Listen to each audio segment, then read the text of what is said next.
Greetings and salutations, comrades. Quick shout out to the 2 Uber comrades supporting my channel and this content on Patreon. My partner, Thank You Rosa, and Independent of News, which is actually where I came across this story at.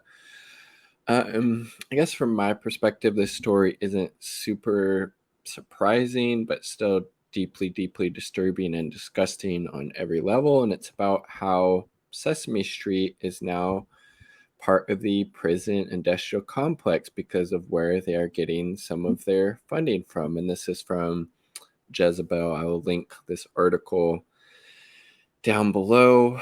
I don't know, maybe I'm just kind of cynical, so I'm not super surprised that Sesame Street is getting funding from this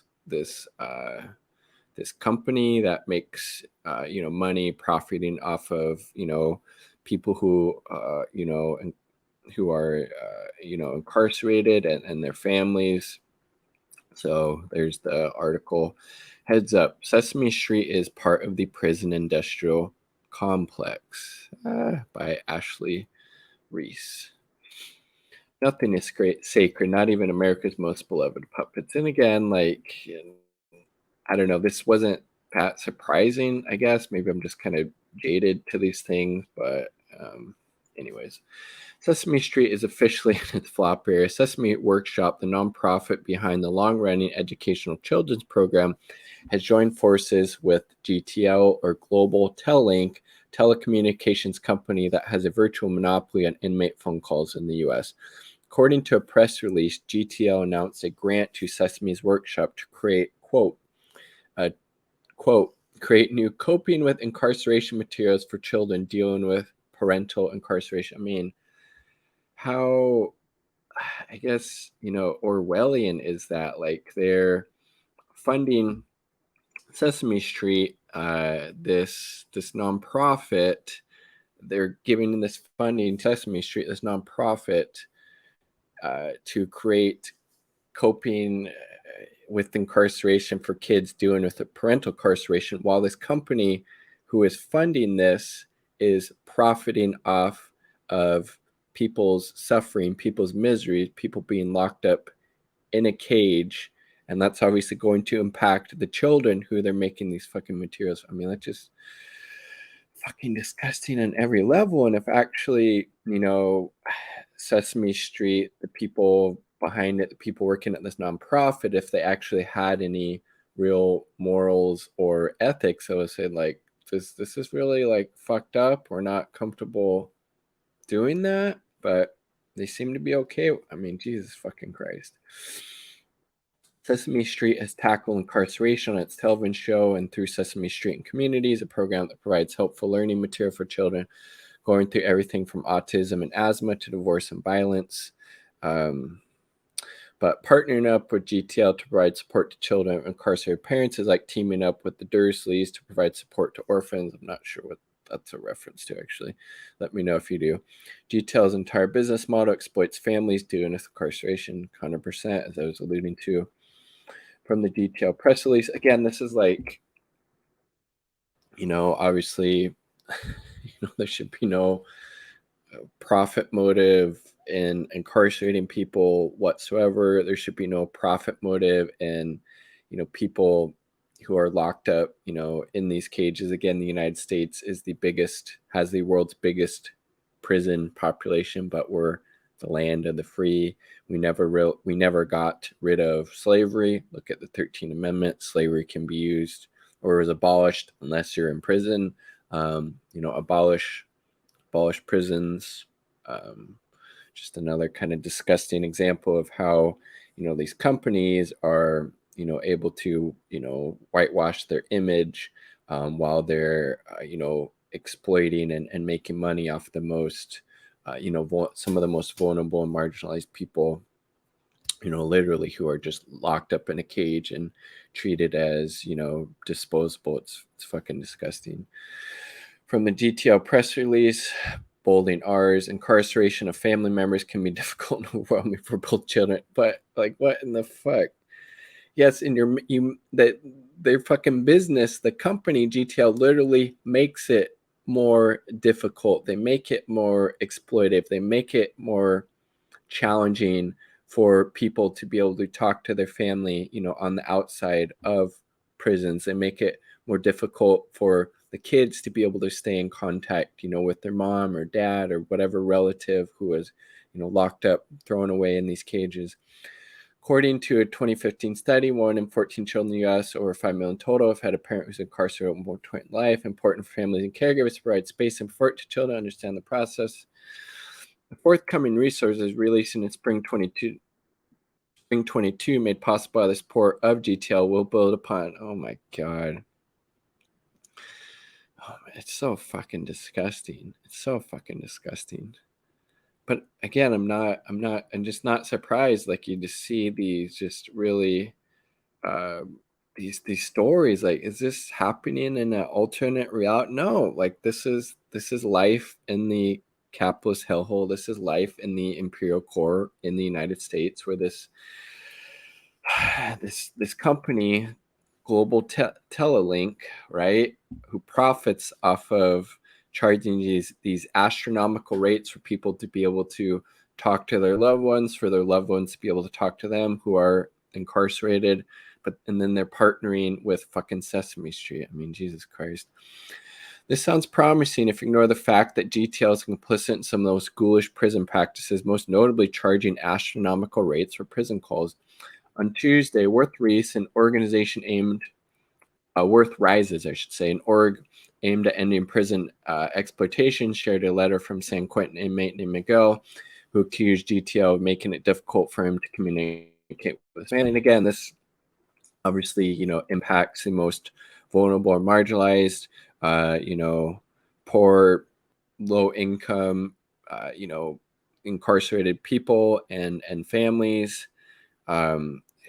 Obviously more disproportionately, and again, like, they're largely, jails and prisons in the US are largely just filled with poor people, particularly people of color. And if you have the money and the resources, you're more than likely not going to see the inside of one of these cages. Reading Miguel's words, GTL is separating families to think Sesame Street is partnering with them to help children cope with parental incarceration. I'm writing this. So this is from Miguel. He's locked up in San Quentin, California. I'm writing to your company, Global Telling, but I seek to appeal to a human being. I mean, yeah. How you have treated me and my family through your business practices has caused us great harm. And then they're funding fucking Sesame Street, and the Sesame Street doesn't fucking give a shit. I mean, Jesus Christ. He has not seen his family in over a year due to COVID restrictions. How you treated me and my family, your consumers, through your business practices has caused us great harm.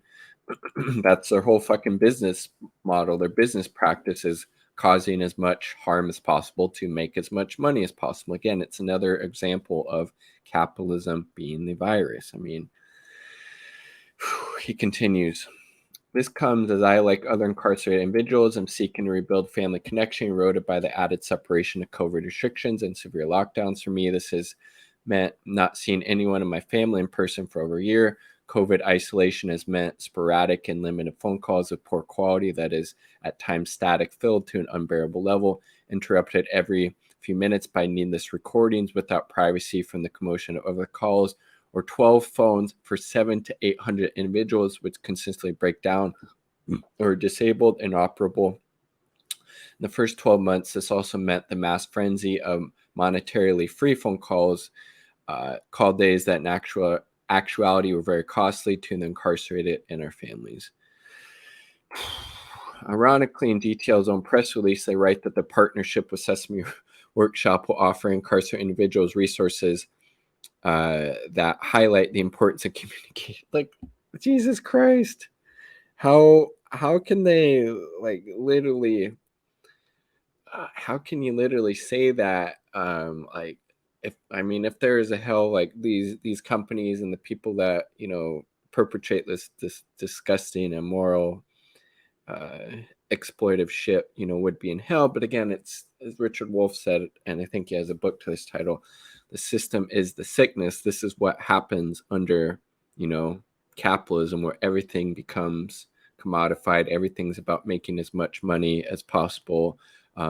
consequences be damned, no matter how many people it harms, no matter no matter the consequences, right? If it makes money, fuck it.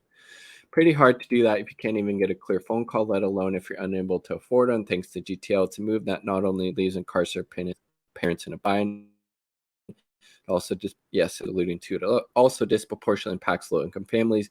Cruel irony given Sesame Street's historic accessibility to low-income families, because it's usually on free TV channel, right? GTL and Securus worked with jails to end in-person visits so that people too poor to pay bail cannot see their kids. Alec Karakatsanis, founder and executive director of Civil Rights Court, tweeted Friday. Why? Because then they spend more money. They spend more money with kickbacks to the jails. They continue now using the very money extracted from some of the poorest families in our society, families too poor to buy their loved ones out of jail. Exactly. GTL is laundering its reputation 100% by partnering with Sesame Street to teach children about coping with incarceration of their parents.